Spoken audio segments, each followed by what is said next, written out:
আফসোস লাগে আমার সেই সমস্ত সন্তানদের জন্য যাদের কাছে বাবা মা ভিক্ষুকের মতো হাত পাততে হয়। বাবা ওষুধের জন্য একটু টাকা দেস না, বাবা ডাক্তারটা দেখাবো একটু আমাকে ডাক্তারের কাছে নিয়ে যাস না, বাবা এটা খাইতে মন চাচ্ছে একটু টাকাটা দেস না।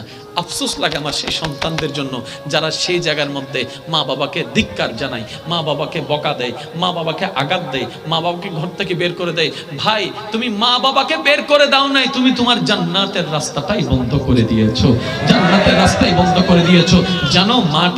জানো মাটাকে এই মায়ে বাবার যদি একটু মনটা খুশি হয়, জান্নাতে যাওয়ার 10,000 কোটি বছরের রাস্তাও যদি হয়, রব তোমার জন্য সেটা একদিনের রাস্তা বানাই দিবে।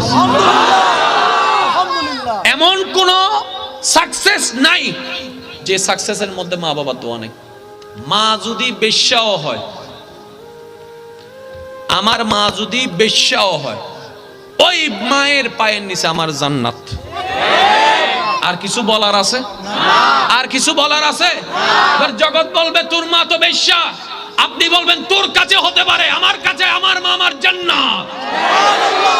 আমার নবী বলেছেন আমার মায়ের পায়ের নিচে আমার জান্নাত। তোর মা যে খারাপ, তোর বাপ যে খারাপ, বলে যে সেটার বিচার করার অধিকার আমার নাই, কারণ আমি সন্তান।